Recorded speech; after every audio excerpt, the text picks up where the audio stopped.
Hallelujah, praise the lord. ಪ್ರಿಯರೇ, ಯೇಸು ಕ್ರಿಸ್ತನ ಪರಿಶುದ್ಧ ನಾಮದಲ್ಲಿ ನಿಮ್ಮನ್ನು ವಂದಿಸ್ತೇನೆ. ಗೈಡಿಂಗ್ ಲೈಟ್, ದಾರಿದೀಪ ಎಂಬ ದೇವರ ವಾಕ್ಯ ಧ್ಯಾನ ಭಾಗಕ್ಕೆ ನಿಮ್ಮೆಲ್ಲರನ್ನು ಸ್ವಾಗತಿಸ್ತೇನೆ. ಪ್ರಿಯರೇ, ಇಂದು ನಾವು ದೇವರ ವಾಕ್ಯದಲ್ಲಿ ಧ್ಯಾನಿಸುವ, ದೇವರ ಆತ್ಮನನ್ನು ಹೃದಯದಲ್ಲಿ ಹಾಕಿದ ವಿಷಯ ಇವತ್ತಿನ ಧ್ಯಾನಕ್ಕೋಸ್ಕರ ಯೇಸು ಕ್ರಿಸ್ತನ ಪುನರುತ್ಥಾನ. ಈ ಸಂದೇಶವನ್ನು ನಾವು 2 ಭಾಗದಲ್ಲಿ ಧ್ಯಾನಿಸಲಿಕ್ಕಿದ್ದೇವೆ. ನಾವು ಇವತ್ತು ಆ ಸಂದೇಶದ ಮೊದಲನ ಭಾಗವನ್ನು ಧ್ಯಾನಿಸುವ. ವಾಕ್ಯ ಭಾಗವನ್ನು ಧ್ಯಾನಿಸೋದಕ್ಕಿಂತ ಮೊದಲು ಪ್ರಾರ್ಥಿಸುವ. ಪ್ರೀತಿಯ ಪರಲೋಕದಲ್ಲಿರುವ ತಂದೆಯಾದ ದೇವರೇ, ಯೇಸು ಕ್ರಿಸ್ತನ ನಾಮದಲ್ಲಿ ನಿಮ್ಮ ಸನ್ನಿಧಿಗೆ ಬಂದಿದ್ದೇವೆ. ತಂದೆಯ ಒಳ್ಳೆಯ ದಿವಸ, ಒಳ್ಳೆಯ ಸಮಯಕ್ಕಾಗಿ ಸ್ತೋತ್ರ. ಅಪಾ ಸ್ವಾಮಿ, ಒಳ್ಳೆಯ ದೇವರು, ಒಳ್ಳೆಯದೇ ಮಾಡುವ ದೇವರು, ಅದ್ಭುತನು, ಮಹೋನ್ನತನು, ಸರ್ವಶಕ್ತನು, ಸರ್ವಶ್ರೇಷ್ಠನು, ಪ್ರೀತಿ, ದಯೆ, ಕರುಣೆ ತುಂಬಿರುವ ಆತನು ನೀವಾಗಿದ್ದೀರಿ. ತಂದೆ ಸ್ವಾಮಿ, ನಾವು ನಿಮ್ಮ ಸ್ವರವನ್ನು ಕೇಳಲಿಕ್ಕೆ ಬಂದಿದ್ದೇವೆ. ನಮ್ಮೊಂದಿಗೆ ಮಾತನಾಡಿ ಸ್ವಾಮಿ. ಈ ಸಂದೇಶವನ್ನು ಕೇಳುವ ಪ್ರತಿಯೊಬ್ಬರೊಂದಿಗೆ ವೈಯಕ್ತಿಕವಾಗಿ ಮಾತನಾಡಿ ಸ್ವಾಮಿ. ನಿಮ್ಮ ಮಾತಿನಲ್ಲಿ ಶಕ್ತಿ ಇದೆ ಸ್ವಾಮಿ, ಜೀವವಿದೆ, ಅದು ಬದುಕಿಸುವಂಥದ್ದಾಗಿದೆ. ಮನುಷ್ಯನ ರೊಟ್ಟಿಯಿಂದ ಮಾತ್ರಕ್ಕೆ ಬದುಕುವುದಿಲ್ಲ, ದೇವರ ಬಾಯಿಂದ ಹೊರಡುವ ಪ್ರತಿಯೊಂದು ಮಾತಿನಲ್ಲಿ ಬದುಕುವ ನಿಮ್ಮದಾಗಿ ವಾಕ್ಯ ಇರ್ತದೆ. ತಂದೆ, ನಮ್ಮೊಂದಿಗೆ ಮಾತನಾಡಿ ಸ್ವಾಮಿ. ಪವಿತ್ರ ಆತ್ಮ ಎಲ್ಲವನ್ನ ಹತೋಟಿಗೆ ತೆಗೆದುಕೊಳ್ಳಿ. ಮಾತನಾಡುವ ನನ್ನನ್ನು ಕೇಳಿಸಿಕೊಳ್ಳಲು ಜನನ ಆಳ್ವಿಕೆ ಮಾಡಿ ಸ್ವಾಮಿ. ನಿಮ್ಮ ಚಿತ್ತವೇ ನೆರವೇರಿ. ನೀವೇನು ಬಾಯಿಸ್ತಿರೋ ಇದಾಗಲಿ ಸ್ವಾಮಿ. ಯೇಸು ಕ್ರಿಸ್ತ ನಾಮದ ಬೇಡಿದಂದಿವೆ ತಂದೆ, ಆಮೆನ್. ಪ್ರಿಯರೇ, ನಾನು ಆಗಲೇ ಹೇಳಿದಾಗೆ ಇವತ್ತಿನ ಸಂದೇಶದ ವಿಷಯ ಯೇಸು ಕ್ರಿಸ್ತನ ಪುನರುತ್ಥಾನ. ಯೇಸು ಕ್ರಿಸ್ತನ ಪುನರುತ್ಥಾನ ನಮ್ಮ ಜೀವಿತದಲ್ಲಿ ಎಷ್ಟು ಮಹಿಮೆ ಉಳ್ಳದೆ, ಎಷ್ಟು ಮಹತ್ವವುಳ್ಳದ್ದಾಗಿದೆ ಎಂಬುದನ್ನು ಈ ಸಂದೇಶ ಭಾಗದಲ್ಲಿ ನಾವು ಧ್ಯಾನಿಸಲಿಕ್ಕಿದ್ದೇವೆ. ಯೇಸು ಸ್ವಾಮಿ ಈ ಲೋಕಕ್ಕೆ ನಮ್ಮ ಪಾಪಗಳ ಪರಿಹಾರಕ್ಕೋಸ್ಕರ ನರವತಾರದಲ್ಲಿ ಇಳಿದು ಬಂದರು. ನಮ್ಮ ಪಾಪಗಳನ್ನು, ಶಾಪಗಳನ್ನು, ರೋಗಗಳನ್ನು, ಬೇನೆಯನ್ನು ಆತನ ದೇಹದಲ್ಲಿ ಹೊತ್ತುಕೊಂಡು ಶಿಲುಬೆಯಲ್ಲಿ ಸತ್ತು ಆತನು ಊಣಲ್ಪಟ್ಟು 3ನೇ ದಿವಸದಲ್ಲಿ ಎದ್ದು ಬಂದನು. ಪುನರುತ್ಥಾನ ಆಗುವುದರ ಮೂಲಕ, ಯೇಸು ಕ್ರಿಸ್ತನ ಸತ್ತರೊಳಗಿಂದ ಎದ್ದು ಬರುವುದರ ಮೂಲಕ ಆತನು ಏನನ್ನು ಸಾರಿದ್ರು, ಏನನ್ನು ತೋರಿಸಿಕೊಟ್ರು ಈ ಲೋಕದಲ್ಲಿ ಎಂಬುದನ್ನು ಈ ಸಂದೇಶ ನಾವು ಧ್ಯಾನ ಮಾಡಲಿಕ್ಕಿದ್ದೇವೆ. ಮೊದಲಿಗೆ ನಾವು ನೋಡುವ ಲೂಕನು ಬರೆದ ಸುವಾರ್ತೆ 24ನೇ ಅಧ್ಯಾಯದಲ್ಲಿ 1ರಿಂದ 7ನೇ ವಚನ. ಅಲ್ಲಿ ಯೇಸು ಸ್ವಾಮಿ ಪುನರುತ್ಥಾನದ ದಿವಸ, ಸತ್ತೊಳಗಿಂದ ಎದ್ದು ಬಂದ ದಿವಸವನ್ನು ನಾವು ಧ್ಯಾನಿಸಲಿಕ್ಕಿದ್ದೇವೆ. ಆ ಸ್ತ್ರೀಯರು ಸಬ್ಬತ್ತಿನದಲ್ಲಿ ಧರ್ಮ ನಿರ್ಣಯದ ಪ್ರಕಾರ ವಿಶ್ರಮಿಸಿಕೊಂಡು ವಾರದ ಮೊದಲನೆಯ ದಿವಸದಲ್ಲಿ ಇನ್ನೂ ಮೊಬ್ಬಿರುವಾಗ ತಾವು ಸಿದ್ಧ ಮಾಡಿದ ಸುಗಂಧ ದ್ರವ್ಯಗಳನ್ನು ತೆಗೆದುಕೊಂಡು ಸಮಾಧಿಗೆ ಬಂದರು. ಸಮಾಧಿಗೆ ಮುಚ್ಚಿದ ಕಲ್ಲು ಅಲ್ಲಿಂದ ಉರುಳಿಸಲ್ಪಟ್ಟಿರುವುದನ್ನು ಕಂಡು ಒಳಕ್ಕೆ ಹೋಗಿ ನೋಡುವಲ್ಲಿ ಯೇಸು ಸ್ವಾಮಿಯ ದೇಹವು ಕಾಣಲ್ಲ. ಈ ವಿಷಯದಲ್ಲಿ ಅವರಿಗೆ ಗಲಿಬಿಲಿ ಉಂಟಾದಾಗ ಹೊಳೆಯುವ ಉಡುಪನ್ನು ಧರಿಸಿದ 2 ಪುರುಷರು ಅಕಸ್ಮಾತ್ತಾಗಿ ಅವರ ಬಳಿಯಲ್ಲಿ ನಿಂತುಕೊಂಡರು. ಆ ಸ್ತ್ರೀಯರು ಭಯ ಹಿಡಿದವರಾಗಿ ತಮ್ಮ ಮುಖಗಳನ್ನು ನೆಲದ ಕಡೆಗೆ ಬೊಗ್ಗಿಸಿಕೊಂಡಿರುವಾಗ ಆ ಪುರುಷರು ಅವರಿಗೆ, ಸತ್ತವರೊಳಗೆ ಬದುಕಿರುವವನನ್ನು ಹುಡುಕುವುದು ಏನು? ಆತನು ಇಲ್ಲಿ ಇಲ್ಲ, ಎದ್ದಿದ್ದಾನೆ. ಅಲ್ಲಿ ನಾವು ನೋಡುವಾಗ ಅಲ್ಲಿ ಸಮಾಧಿಯಲ್ಲಿ ನಿಂತಿದ್ದ ಪುರುಷರು, ಅಂದರೆ ದೇವದೂತರು ಹೇಳ್ತಾರೆ, ಸತ್ತವರೊಳಗಿಂದ ಬದುಕಿರುವವರನ್ನು ಹುಡುಕುವುದು ಏನು? ಆತನು ಇಲ್ಲಿಲ್ಲ, ಎದ್ದಿದ್ದಾನೆ. ಹಲ್ಲೆಲೂಯಾ. ಇಲ್ಲಿ ನಾವು ನೋಡುವ ಸಂದರ್ಭ ಏನಂದರೆ, ಯೇಸು ಸ್ವಾಮಿ ಲೋಕದಲ್ಲಿ ನರವತಾರದಲ್ಲಿ ಬಂದರು. ನನ್ನ ಪಾಪಗಳಿಗೋಸ್ಕರ ಆತನು ಶಿಲುಬೆಯಲ್ಲಿ ಸತ್ತು ಹೂಣಲ್ಪಟ್ಟು ಸಮಾಧಿಯಲ್ಲಿ ಇಡಲ್ಪಟ್ಟರು. ನಂತರ 3ನೇ ದಿವಸದಲ್ಲಿ ಆತನು ಸತ್ತೊಳಗಿಂದ ಎದ್ದು ಬಂದರು. ಹಲ್ಲೆಲೂಯಾ. ಆತನು ಮರಣವನ್ನು ಜಯಿಸಿದ್ನು. ಮರಣಕ್ಕೆ ಆತನನ್ನು ಹಿಡಿದಿಡಲಿಕ್ಕೆ ಅಸಾಧ್ಯವಾಗಿತ್ತು. ಮರಣವನ್ನು ಆತನು ಲಯಗೊಳಿಸಿ, ಆತನು ಮರಣವನ್ನು ಡಿಫೀಟ್ ಮಾಡಿ ಆತನು 3ನೇ ದಿವಸದಲ್ಲಿ ಎದ್ದು ಬಂದರು. ಯೇಸು ಸ್ವಾಮಿ ಪುನರುತ್ಥಾನ ಆದಾಗ, ಸತ್ತೊಳಗಿಂದ ಎದ್ದು ಬಂದಾಗ 5 ಕಾರ್ಯಗಳಾಯಿತು. ಅದರಲ್ಲಿ ನಾವು ಈ ಸಂದೇಶದಲ್ಲಿ 2 ಕಾರ್ಯಗಳನ್ನು ಧ್ಯಾನ ಮಾಡಲಿಕ್ಕಿದ್ದೇವೆ. ಈ ಸಂದೇಶ ಭಾಗದಲ್ಲಿ ನಾವು 2 ವಿಷಯಗಳನ್ನು ಮುಖ್ಯವಾಗಿ ಧ್ಯಾನಿಸಲಿಕ್ಕಿದ್ದೇವೆ. ಮೊದಲನೇದು, ಯೇಸು ಕ್ರಿಸ್ತನು ಸತ್ತೊಳಗಿಂದ ಎದ್ದು ಬಂದಾಗ ಲೋಕಕ್ಕೆ ತಾನೇ ರಕ್ಷಕನು, ತಾನೇ ಒಡೆಯನು ಎಂಬುದಾಗಿ ಸಾರಿದರು. ಯಾಕೆಂದರೆ ಮರಣವನ್ನು ಜಯಿಸಿದವರು ಈ ಲೋಕದಲ್ಲಿ ಯಾರೂ ಇಲ್ಲ. ಈ ಲೋಕದಲ್ಲಿ ಅನೇಕರು ಬಂದರು, ಅವರು ಒಂದು ದಿವಸ ಸತ್ತೋದ್ರು. ಆದರೆ ಯೇಸು ಕ್ರಿಸ್ತನ ಬಗ್ಗೆ ಏನು ಬರೆಯಲ್ಪಟ್ಟಿದೆ ಅಂದರೆ, ಆತನು ನಮ್ಮ ಪಾಪಗಳಿಗೋಸ್ಕರ ಸತ್ತದ್ದು ಹೌದು, ಆದರೆ ಆತನು 3ನೇ ದಿವಸದಲ್ಲಿ ಸತ್ತೊಳಗಿಂದ ಎದ್ದು ಬಂದನು. ಈ ಲೋಕದಲ್ಲಿ ಒಂದೇ ಒಂದು ಸಮಾಧಿ, ಅದು ಎಂಟಿ ಆಗಿದೆ ಅಂತ ಹೇಳಿದರೆ ಅದು ಯೇಸು ಸ್ವಾಮಿಯ ಸಮಾಧಿ. ಆತನ ಸಮಾಧಿಯಲ್ಲಿ ಇಲ್ಲ, ಆತನು ಸತ್ತ ಒಳಗಿಂದ ಜೀವಂತವಾಗಿ ಬದುಕಿ ಎದ್ದು ಬಂದರು 3ನೇ ದಿವಸದಲ್ಲಿ. ಸೊ ಹೀಗೆ ಮರಣವನ್ನು ಆತನು ಜಯಿಸಿದನು, ಮರಣವನ್ನು ಆತನು ಡಿಫೀಟ್ ಮಾಡಿದನು, ಸೋಲಿಸಿದ್ರು. ಆತನ ಮೃತ್ಯುಂಜಯನು, ಮರಣವನ್ನು ಜಯಿಸಿದ ಆತನು. ಸೊ ಮರಣವನ್ನು ಜಯಿಸುವುದರ ಮೂಲಕ, ಸತ್ತವರೊಳಗಿಂದ ಎದ್ದು ಬರುವುದರ ಮೂಲಕ, ಪುನರುತ್ಥಾನನಾಗುವುದರ ಮೂಲಕ ಯೇಸು ಸ್ವಾಮಿ ಈ ಲೋಕಕ್ಕೆ ನಾನೇ ರಕ್ಷಕನು, ನಾನೇ ಒಡೆಯರ ಒಡೆಯನು ಎಂಬುದಾಗಿ ಸಾರಿದರು. ಸೊ ಅಪೊಸ್ತಲ ಕೃತ್ಯ 2ನೇ ಅಧ್ಯಾಯ ನಾವು 31 ಮತ್ತು 32ನೇ ವಚನವನ್ನು ನೋಡುವ. ಅಲ್ಲಿ ನಾವು ಹೀಗೆ ಓದ್ತೇವೆ: ಕ್ರಿಸ್ತನ ಪುನರುತ್ಥಾನವನ್ನೇ ಕುರಿತು ಆತನು ಪಾತಾಳದಲ್ಲಿ ಬಿಡಲ್ಪಡಲಿಲ್ಲವೆಂತಲೂ ಆತನ ಶರೀರವು ಕೊಳೆಯುವ ಅವಸ್ಥೆಯನ್ನು ಅನುಭವಿಸುವುದಿಲ್ಲವೆಂತಲೂ ಹೇಳಿದನು. ಈ ಯೇಸುವನ್ನೇ ದೇವರು ಎಬ್ಬಿಸಿದನು, ಇದಕ್ಕೆ ನಾವೆಲ್ಲರೂ ಸಾಕ್ಷಿಗಳಾಗಿದ್ದೇವೆ ಅಂದರು. ಸೊ ಅಲ್ಲಿ ನಾವು 36ನೇ ವಚನವನ್ನು ಓದುವಾಗ, ಅದರಿಂದ ನೀವು ಶಿಲುಬೆಗೆ ಹಾಕಿಸಿದ ಈ ಯೇಸುವನ್ನೇ ದೇವರು ಒಡೆಯನನ್ನಾಗಿಯೂ ಕ್ರಿಸ್ತನನ್ನಾಗಿ ಮಾಡಿದ್ದಾನೆಂಬುದು ಇಸ್ರೇಲ್ ಕುಲದವರೆಲ್ಲರಿಗೆಲ್ಲ ನಿಸ್ಸಂದೇಹವಾಗಿ ತಿಳಿದಿರಲಿ ಎಂದು ಹೇಳಿದಾನೆಂಬುದಾಗಿ. ಇಲ್ಲಿ ನಾವು ನೋಡುವಾಗ ಯೇಸು ಕ್ರಿಸ್ತನನ್ನು ತಂದೆಯಾದ ದೇವರು ಸತ್ತೊಳಗಿಂದ ಎಬ್ಬಿಸಿದ್ರು, ಆತನ ಶರೀರವನ್ನು ಕೊಳೆಯುವ ಅವಸ್ಥೆಗೆ ಬಿಡಲ್ಲ. ನಂತರ ನಾವು ನೋಡ್ತೇವೆ, ಈ ಯೇಸುವನ್ನೇ ದೇವರು ಸಮಸ್ತದ ಮೇಲೆ ಒಡೆಯನನ್ನಾಗಿಯೂ ಕ್ರಿಸ್ತನನ್ನಾಗಿಯೂ ನೇಮಿಸಿದ್ರು ಎಂಬುದಾಗಿ. ಹಲ್ಲೆಲೂಯಾ. ಸೊ ಯೇಸು ಕ್ರಿಸ್ತನು, ಆತನು ಶಿಲುಬೆಯಲ್ಲಿ ಸತ್ತದ್ದು ಹೌದು, ಆತನು ಹೂಣಲ್ಪಟ್ಟದ್ದು ಹೌದು, ಆದರೆ ಆತನು 3ನೇ ದಿವಸದಲ್ಲಿ ಎದ್ದು ಬಂದನು. ಆತನು 3ನೇ ದಿವಸದಲ್ಲಿ ಎದ್ದು ಬಂದಾಗ ದೇವರು ಆತನನ್ನು ಸಮಸ್ತದ ಮೇಲೆ ಒಡೆಯನು, ಕ್ರಿಸ್ತನು ಹಾಗೆ ನೇಮಿಸಿದರು. ಕ್ರಿಸ್ತನು ಅಂತ ಹೇಳಿದ್ರೆ ಅಭಿಷಿಕ್ತನು, ರಕ್ಷಕನು ಹಾಗೆ ಆತನನ್ನು ನೇಮಿಸಿದರು. ಸೊ ನಾವು ಲೂಕನು ಬರೆದ ಸುವಾರ್ತೆ 24ನೇ ಅಧ್ಯಾಯಕ್ಕೆ ಓದುವಾಗ ಅಲ್ಲಿ ನಾವು ಓದ್ತೇವೆ ಏನಂದ್ರೆ, ಯೇಸು ಸ್ವಾಮಿಯ ಪುನರುತ್ಥಾನ ಅದು ದೇಹಧಾರಿಯಾಗಿ ಆತನು ಎದ್ದು ಬಂದನು. ಆತನು ಹೇಗೆ ಸತ್ತಾಗ ನರವತಾರದಲ್ಲಿದ್ನೋ, ದೇಹಧಾರಿಯಾಗಿದ್ನೋ, ಪುನರುತ್ಥಾನವು ಕೂಡ ಆತ್ಮಸ್ವರೂಪನಾಗಿ ಅಲ್ಲ, ಆತನು ದೇಹಧಾರಿಯಾಗಿ, ಅಂದರೆ ಆತನ ದೇಹ ಕೊಳೆಯುವ ಅವಸ್ಥೆಗೆ ಇಡಲ್ಪಡಲಿಲ್ಲ, ಆತನ ಶರೀರಧಾರಿಯಾಗಿಯೇ ಸತ್ತೊಳಗಿಂದ ಎದ್ದು ಬಂದನು ಎಂಬುದಾಗಿ ನಾವು ನೋಡ್ತೇವೆ. ಸೊ ಲೂಕ 24ನೇ ಅಧ್ಯಾಯದಲ್ಲಿ 36ರಿಂದ 42ನೇ ವಚನ, ಅವರು ಈ ಸಂಗತಿಯನ್ನು ಕುರಿತು ಮಾತನಾಡುತ್ತಿರುವಾಗ ಆತನೇ ಅವರ ನಡುವೆ ನಿಂತು, ನಿಮಗೆ ಮನಃಶಾಂತಿಯಾಗಲಿ ಎಂದು ಅವರಿಗೆ ಹೇಳಿದನು. ಅವರು ದಿಗಿಲು ಬಿದ್ದು ಭಯ ಹಿಡಿದವರಾಗಿ ತಾವು ಕಂಡದ್ದನ್ನು ಭೂತವೆಂದು ಭಾವಿಸಿದರು. ಆತನು ಅವರಿಗೆ, ಯಾಕೆ ಕಳವಳಗೊಳ್ಳುತ್ತೀರಿ? ನಿಮ್ಮ ಹೃದಯಗಳಲ್ಲಿ ಅನುಮಾನಗಳು ಹುಟ್ಟುವುದು ಹೇಗೆ? ನನ್ನ ಕೈಗಳನ್ನು, ನನ್ನ ಕಾಲುಗಳನ್ನು ನೋಡಿರಿ, ನಾನೇ ಅಲ್ಲವೇ? ನನ್ನನ್ನು ಮುಟ್ಟಿ ನೋಡಿರಿ, ನಿಮಗೆ ಕಾಣುವ ಪ್ರಕಾರ ನನಗೆ ಮಾಂಸವು ಎಲುಬುಗಳು ಉಂಟು, ಅವು ಭೂತಕ್ಕೆ ಇಲ್ಲ ಎಂದು ಹೇಳಿದರು. ಇದನ್ನು ಹೇಳಿದ ಮೇಲೆ ಆತನು ತನ್ನ ಕೈಗಳನ್ನು ಕಾಲುಗಳನ್ನು ಅವರಿಗೆ ತೋರಿಸಿದನು.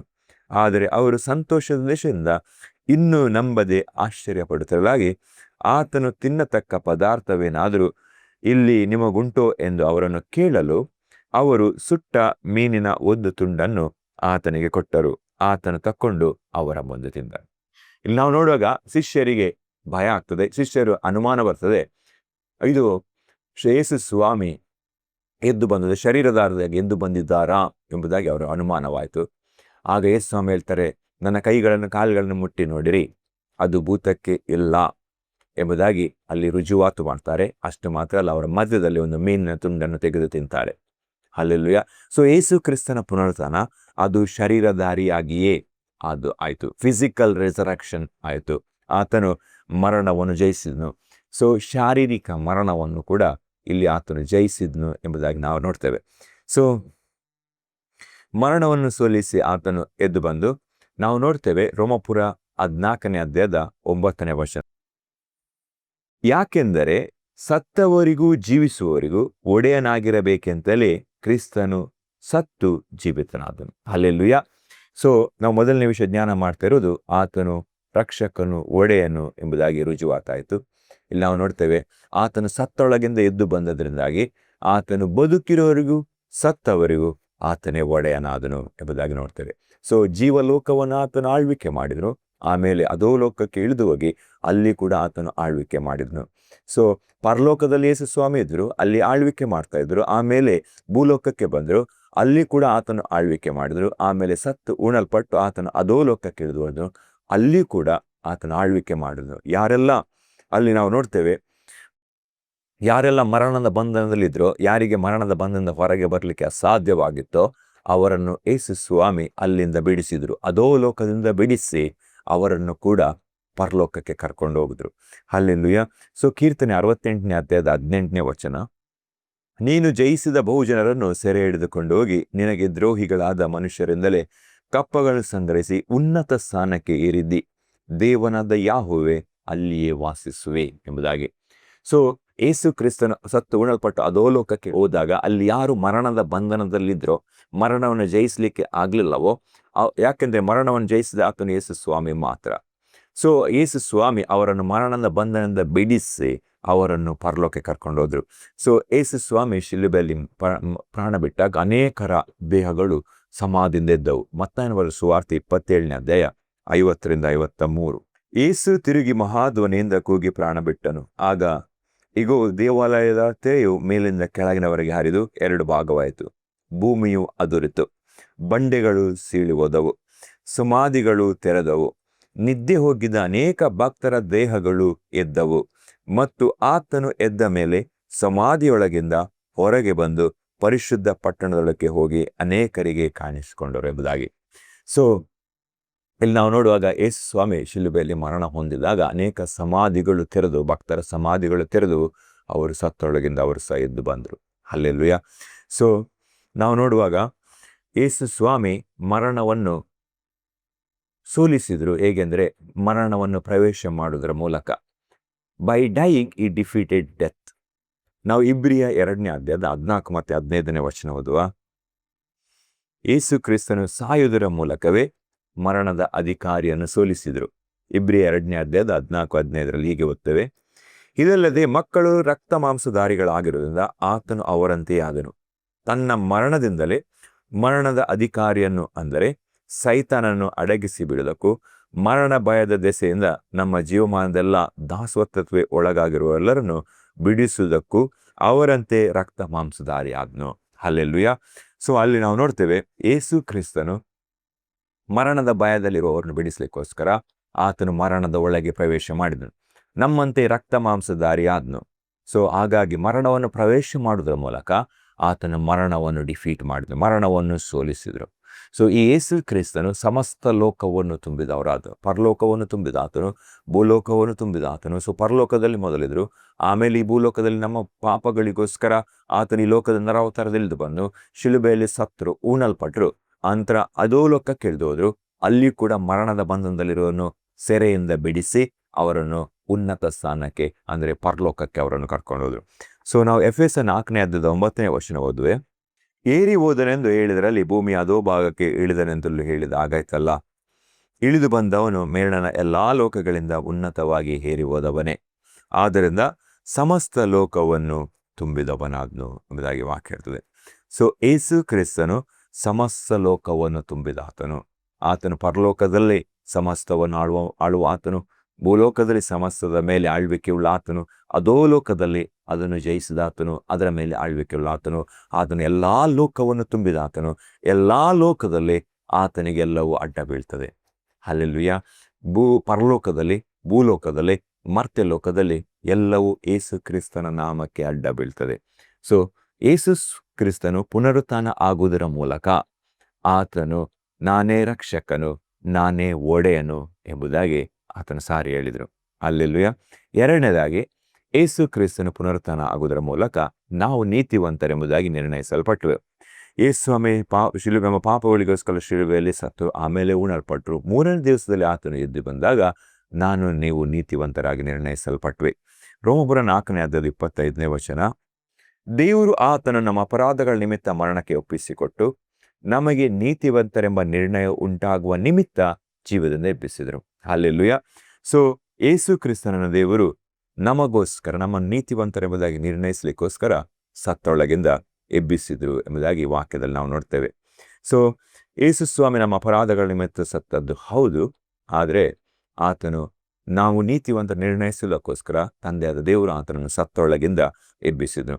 ಯೇಸು ಸ್ವಾಮಿ ಮರಣ ಹೊಂದಿದಾಗ ನಮ್ಮ ಪಾಪಗಳು ಪರಿಹಾರವಾಗಿ ನಾವು ನೀತಿವಂತರಾಗಲಿಲ್ಲ. ಯೇಸು ಸ್ವಾಮಿ ನಮ್ಮ ಪಾಪಗಳಿಗೋಸ್ಕರ ಸತ್ತು 3ನೇ ದಿವಸದಲ್ಲಿ ಎದ್ದು ಬಂದಾಗ ನಾವು ನೀತಿವಂತರೆಂದು ಎಣಿಸಲ್ಪಟ್ಟು, ಇಲ್ಲವಾದರೆ ಯೇಸು ಸ್ವಾಮಿ ಸತ್ತೊಳಗಿಂದ ಎದ್ದು ಬರೋದಿಲ್ಲವಾದರೆ ನಾವು ನೀತಿವಂತರೆಂಬುದಾಗಿ ನಿರ್ಣಯಿಸಲ್ಪಡ್ತಿರಲಿಲ್ಲ. ಯಾಕೆಂದರೆ ಪಾಪ ಬಂತು, ಆಮೇಲೆ ಮರಣ ಬಂತು. ಸೊ ಪಾಪದ ಕೊಡುವ ಸಂಬಳ ಅದು ಮರಣ. ಪಾಪವು ಕೊಡುವ ಆ ಬಳ್ಳುವಳಿ ಏನಂದ್ರೆ, ಸಂಬಳ ಏನಂದ್ರೆ ಅದು ಮರಣ ಆಗಿದೆ. ಸೊ ಹಾಗಾಗಿ ಆ ಮರಣದ ಮೇಲೆ ನಮಗೆ ಅಧಿಕಾರ ಇರ್ತಿರಲಿಲ್ಲ, ಮರಣದ ಮೇಲೆ ನಮಗೆ ಜಯ ಇರ್ತಿರಲಿಲ್ಲ. ಯಾವಾಗ ಯೇಸು ಸ್ವಾಮಿ ಸತ್ತೊಳಗಿಂದ ಎದ್ದು ಬಂದ್ರು, ಪಾಪ ಮತ್ತೆ ಅದರ ಕಾನ್ಸಿಕ್ವೆನ್ಸ್, ಪಾಪ ಮತ್ತೆ ಅದರ ಪರಿಣಾಮ ಎಲ್ಲವನ್ನು ಯೇಸು ಸ್ವಾಮಿ ಮೂಲಕ ತಂದೆಯಾದ ದೇವರು ತೆಗೆದು ಹಾಕಿದ್ರು. 1 ಕೊರಿಂಥ 15ನೇ ಅಧ್ಯಾಯದ 3-8ನೇ ವಚನ, ನಾನು ನಿಮಗೆ ತಿಳಿಸಿದ ಮೊದಲನೇ ಸಂಗತಿಯೊಳಗೆ ಒಂದು ಸಂಗತಿ ನಿಮಗೆ ತಿಳಿಸಿಕೊಟ್ಟೆನು, ಅದು ನಾನು ಸಹ ಕಲಿತದ್ದೆ. ಅದೇನೆಂದರೆ, ಶಾಸ್ತ್ರದಲ್ಲಿ ಮುಂತಿಳಿಸುವ ಪ್ರಕಾರ ಕ್ರಿಸ್ತ ನಮ್ಮ ಪಾಪಗಳ ನಿವಾರಣೆಗಾಗಿ ಸತ್ತನು, ಹೂಣಲ್ಪಟ್ಟನು, ಶಾಸ್ತ್ರದ ಪ್ರಕಾರವೇ 3ನೇ ದಿವಸದಲ್ಲಿ ಎಬ್ಬಿಸಲ್ಪಟ್ಟನು ಎಂಬುದಾಗಿ. ಸೊ ಯೇಸು ಕ್ರಿಸ್ತನು ಪವಿತ್ರಾತ್ಮನ ಬಲದಿಂದ ಸತ್ತೊಳಗಿಂದ ಎದ್ದು ಬಂದರು. ಸೊ ಯೇಸು ಸ್ವಾಮಿ ಸತ್ತೊಳಗಿಂದ ಎದ್ದು ಬಂದದ್ರಿಂದಾಗಿ ನಮ್ಮ ಪಾಪಗಳು ಪರಿಹಾರವಾಯಿತು, ನಮಗೆ ನೀತಿವಂತರೆಂಬ ನಿರ್ಣಯ ಸಿಕ್ಕಿತ್ತು. ನಾವು 1 ಕೊರಿಂಥ 15ನೇ ಅಧ್ಯಾಯದ 16 ಮತ್ತು 18ನೇ ವಚನದಲ್ಲಿ ನಾವು ನೋಡುವಾಗ, ಸತ್ತವರು ಎದ್ದು ಬರುವುದಿಲ್ಲವಾದರೆ ಕ್ರಿಸ್ತನು ಎದ್ದು ಬರಲಿಲ್ಲ, ಕ್ರಿಸ್ತನು ಎದ್ದು ಬರಲಿಲ್ಲವಾದರೆ ನಿಮ್ಮ ನಂಬಿಕೆಯು ನಿಷ್ಪ್ರಯೋಜನವಾಗಿದೆ, ನೀವು ಇನ್ನೂ ನಿಮ್ಮ ಪಾಪದಲ್ಲಿಯೇ ಇದ್ದೀರಿ.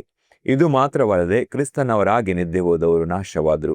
ಈ ಜೀವಮಾನ ಕಾಲದ ಪೂರ್ತಿಗೆ ನಾವು ಕ್ರಿಸ್ತನ ನಿರೀಕ್ಷೆ ಇಟ್ಟುಕೊಂಡದ್ದೇ ಹೊರತು ಮತ್ತೇನು ಇಲ್ಲದಿದ್ದರೆ ಎಲ್ಲ ಮನುಷ್ಯರಲ್ಲಿ ನಿರ್ಭಾಗ್ಯರೇ ಸರಿ ಎಂಬುದಾಗಿ. ಸೊ ಯೇಸು ಕ್ರಿಸ್ತನು ಸತ್ತೊಳಗಿಂದ ಎದ್ದು ಬರದೇ ಇರ್ತಿದ್ರೆ ನಮ್ಮ ನಂಬಿಕೆಗೆ ಬಲ ಇಲ್ಲ, ನಮ್ಮ ನಂಬಿಕೆಯಲ್ಲಿ ಯಾವ ಬಲ ಇಲ್ಲ. ಯೇಸು ಕ್ರಿಸ್ತನ ಸತ್ತೊಳಗಿಂದ ಎದ್ದು ಬಂದಿದ್ದರಾಗಿ ನಾವು ಕೂಡ ಮರಣದ ಮೇಲೆ ಜಯವನ್ನು ಹೊಂದಿದ್ದೇವೆ, ನಮಗೆ ಕೂಡ ಪುನರುತ್ಥಾನ, ನಮಗೆ ಕೂಡ ಹೊಸ ಆರಂಭ ಇದೆ ಎಂಬುದಾಗಿ ನಾವಿಲ್ಲಿ ತಿಳಿತೇವೆ. ಸೊ ರೋಮಪುರ 8ನೇ ಅಧ್ಯಾಯದ 3ನೇ ವಚನ, ಧರ್ಮಶಾಸ್ತ್ರವು ಶರೀರಾಧೀನ ಸ್ವಭಾವ ನಿಮಿತ್ತ ನಿರ್ಬಲವಾಗಿ ಯಾವ ಕೆಲಸವನ್ನು ಮಾಡಲಾರದೇ ಇತ್ತೋ ಅದನ್ನು ದೇವರೇ ಮಾಡಿದರು. ಏನೆಂದರೆ, ಆತನು ಪಾಪದ ನಿವಾರಣೆಗಾಗಿ ತನ್ನ ಮಗನನ್ನು ಪಾಪಾಧೀನವಾದ ನರಭಾವದ ರೂಪದಲ್ಲಿ ಕಳಿಸಿಕೊಟ್ಟು ನರಭಾವದಲ್ಲಿಯೇ ಪಾಪಕ್ಕೆ ಮರಣದಂಡನೆಯನ್ನು ವಿಧಿಸಿದನು ಎಂಬುದಾಗಿ. ಸೊ ಇಲ್ಲಿ ನಾವು ನೋಡ್ತೇವೆ, ಯೇಸು ಕ್ರಿಸ್ತನು ನಮ್ಮ ಪಾಪಗಳನ್ನು, ಶಾಪವನ್ನು, ರೋಗವನ್ನು ತನ್ನ ದೇಹದಲ್ಲಿ ಹೊತ್ತುಕೊಂಡರು. ಆತನು ಶಿಲುಬೆಗೆ ಹೋಗಿ ಅಲ್ಲಿ ಸತ್ತರು. ಆಮೇಲೆ ಆತನು ಹೂಣಲ್ಪಟ್ಟಾಗ ನಮ್ಮ ಪಾಪ, ನಮ್ಮ ಶಾಪ, ನಮ್ಮ ಮರಣ ಕೂಡ ಆತನು ತನ್ನ ದೇಹದಲ್ಲಿ ತೆಗೆದುಕೊಂಡು ಸತ್ತು ಹೂಣಲ್ಪಟ್ಟನು. ಆದರೆ 3ನೇ ದಿವಸದಲ್ಲಿ ದೇವರು ಆತನನ್ನು ಸತ್ತೊಳಗಿಂದ ಎಬ್ಬಿಸಿದರು. ನಾವು ಈಗಾಗಲೇ ರೋಮಪುರ 4ನೇ ಅಧ್ಯಾಯದ 25ನೇ ವಚನದಲ್ಲಿ ಓದ್ದೇವೆ, 3ನೇ ದಿನದಲ್ಲಿ ದೇವರು ಕ್ರಿಸ್ತನನ್ನು, ನಮ್ಮ ಅಪರಾಧ ನಿಮಿತ್ತವಾಗಿ ಸತ್ತ ಕ್ರಿಸ್ತನನ್ನು ಸತ್ತೊಳಗಿಂದ ಎಬ್ಬಿಸಿದ್ರು.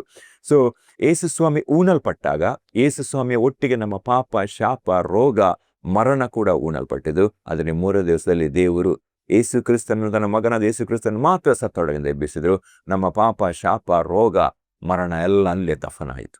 ಹಲ್ಲೆಲೂಯಾ. ಸೊ ನಾವು ನೀತಿವಂತರ ಬದಲು, ಸೊ ನಾವು ಕೂಡ ನಮ್ಮ ಪಾಪದ ಪಾಲಿಗೆ ಸತ್ತು ನೀತಿಗೆ ಜೀವಿಸ್ಲಿಕ್ಕೋಸ್ಕರ ದೇವರು ನಮಗೆ ಒಂದು ಹೊಸ ಆರಂಭವನ್ನು ಕೊಟ್ಟರು. ಯಾವಾಗ ಯೇಸು ಕ್ರಿಸ್ತನ ಪುನರುತ್ಥಾನ ಹೊಂದಿದ್ರು, ಅದು ಹೊಸ ಆರಂಭ, it is a new beginning. So ದೇವರು ನಮಗೆ ನೂತನ ಸೃಷ್ಟಿಯಾಗಿ ಮಾಡಿದ್ರು, ಒಂದು ಹೊಸ ಆರಂಭವನ್ನು ಕೊಟ್ಟರು. ನಾವು ಪಾಪದ ಪಾಲಿಗೆ ಸತ್ತು ನೀತಿಗಾಗಿ ಜೀವಿಸ್ಲಿಕ್ಕೋಸ್ಕರ ಹಳೆಯದೆಲ್ಲವೂ ಹೋಯ್ತು, ಎಲ್ಲವೂ ನೂತನವಾಯಿತು. 2 ಕೊರಿಂಥ 5ನೇ ಅಧ್ಯಾಯದ 17ನೇ ವಚನ ಓದುವ, ಹೀಗಿರಲಾಗಿ ಯಾವನಾದರೂ ಕ್ರಿಸ್ತನಲ್ಲಿದ್ದರೆ ಅವನು ನೂತನ ಸೃಷ್ಟಿಯಾದನು, ಈಗೋ ಪೂರ್ವ ಸ್ಥಿತಿ ಹೋಗಿ ಎಲ್ಲ ನೂತನವಾಯಿತು ಎಂಬುದಾಗಿ. ಹಲ್ಲೆಲೂಯಾ. ಸೊ ನಮ್ಮ ಪೂರ್ವ ಸ್ಥಿತಿ ಹೋಗಿ ಎಲ್ಲವೂ ನೂತನವಾಯಿತು. ಯಾವಾಗ ಯೇಸು ಕ್ರಿಸ್ತರು ಆತನು ನಮ್ಮ ಪಾಪಗಳಿಗೆ ಸತ್ತು ಹೂಣಲ್ಪ 3ನೇ ದಿವಸದಲ್ಲಿ ಎದ್ದು ಬಂದರೋ, ಪುನರುತ್ಥಾನ ಹೊಂದಿದ್ರೋ, ಯಾರೆಲ್ಲ ಅದರಲ್ಲಿ ನಂಬಿಕೆ ಇಡ್ತಾರೋ ಅವರಿಗೂ ಕೂಡ ಒಂದು ಹೊಸ ಆರಂಭ, ತಮ್ಮ ಪಾಪದ ಪಾಲಿಗೆ ಸತ್ತು ಹೊಸ ಆರಂಭ ಮಾಡಲಿಕ್ಕೆ, ನೀತಿವಂತರಾಗಿ ಜೀವಿಸಲಿಕ್ಕೆ, ನೂತನ ಸೃಷ್ಟಿಯಾಗಲಿಕ್ಕೆ. ಹಲ್ಲೆಲೂಯಾ. ಸೊ ನಾವು ಇಲ್ಲಿ ನೋಡಿದ್ವಿ 2 ವಿಷಯಗಳನ್ನು ನಾವು ಇವತ್ತು ಧ್ಯಾನಿಸಿ ಮಾಡಿದ್ದೇವೆ. ಯೇಸು ಕ್ರಿಸ್ತನ ಪುನರುತ್ಥಾನದ ಮಹತ್ವ.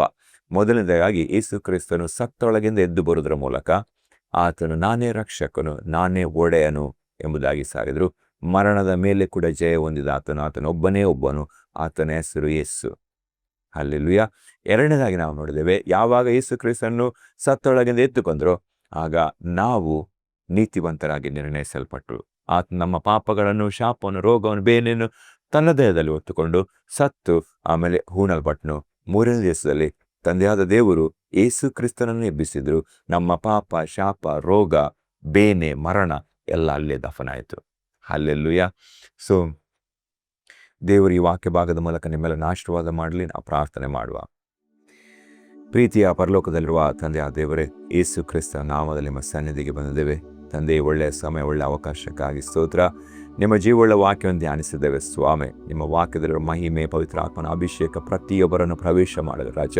ಯೇಸುವೆ, ನಿಮ್ಮ ಪುನರುತ್ಥಾನದ ಶಕ್ತಿ ಸ್ವಾಮಿ ಪ್ರತಿಯೊಬ್ಬ ಮಕ್ಕಳನ್ನು ಪ್ರವೇಶ ಮಾಡಲು ರಾಜ. ಅಪಾ ಸ್ವಾಮಿ, ಸಮಯದಲ್ಲಿ ಅವರ ಸ್ವಸ್ಥತೆಗಾಗಿ ಪ್ರಾರ್ಥನೆ ಮಾಡ್ತಾ ಇದ್ದೇನೆ ದೇವ. ಅಪಾ ಸ್ವಾಮಿ, ಅವರ ಮೇಲೆ ನಿಮ್ಮ ಅದ್ಭುತ ಹಸ್ತ ಬರಲಿ, ಪರಿಶುದ್ಧ ಹಸ್ತ ಬರಲಿ ಸ್ವಾಮಿ. ಅವರ ದೇಹದಲ್ಲಿ ಬರೋ ಎಲ್ಲ ರೋಗಗಳು ಯೇಸು ಕ್ರಿಸ್ತನ ನಾಮದಲ್ಲಿ ನೀಗಲಿ. Hallelujah. I speak healing in the name of Jesus. Yesu ಕ್ರಿಸ್ತನ ನಾಮದಲ್ಲಿ ಸ್ವಸ್ಥತೆಯನ್ನು ಮಾತಾಡ್ತಿದ್ದೇನೆ, ಬಿಡುಗಡೆಯನ್ನು ಮಾತಾಡ್ತೇನೆ. ಪವಿತ್ರ ಆತ್ಮನ ಅಗ್ನಿ ಇಳಿಯಲಿ. ನಿಮ್ಮ ಪುನರುತ್ಥಾನ ಶಕ್ತಿ ಅವರ ದೇಹದಲ್ಲಿ ಚಲಿಸಲಿ ಸ್ವಾಮಿ. ಮನಸ್ಸಿನಲ್ಲಿ ಬಂಧನಗಳು, ಕಟ್ಟುಗಳು ಬಿಚ್ಚಲ್ಪಡಲಿ ಯೇಸುವಿನ ನಾಮದಲ್ಲಿ. Thank you father. ಅಪಾ ತಂದೆ, ನಿಮಗೆ ಮಹಿಮೆ ಆಗಲಿ. ಅಪ್ಪ, ನಾವು ಪ್ರಾರ್ಥನೆ ಕೇಳಿದಕ್ಕಾಗಿ ಸ್ತೋತ್ರ. ಯೇಸು ಕ್ರಿಸ್ತನ ನಾಮದಲ್ಲಿ ಬೇಡಿ ಹೊಂದಿದ್ದೇವೆ, ಆಮೆನ್. ಪ್ರಿಯರೇ, ಈ ಸಂದೇಶ ನಿಮಗೆ ಆಶೀರ್ವಾದದಾಯಕವಾಗಿದ್ದರೆ ಈ ಚಾನಲನ್ನು ಸಬ್ಸ್ಕ್ರೈಬ್ ಮಾಡಿ, ನೋಟಿಫಿಕೇಷನ್ ಬೆಲ್ ಒತ್ತಿ, ಸಂದೇಶಕ್ಕೆ ಕಮೆಂಟ್ ಮಾಡಿ, ಲೈಕ್ ಮಾಡಿ. ಸಂದೇಶವನ್ನು ನಿಮ್ಮ ಪ್ರೀತಿ ಪಾತ್ರರೊಂದಿಗೆ ಹಂಚಿಕೊಳ್ಳಿ. ಅವರನ್ನು ಆಶೀರ್ವದಿಸಿ. ದೇವರು ನಿಮ್ಮನ್ನು ಆಶೀರ್ವಾದ ಮಾಡಲಿ.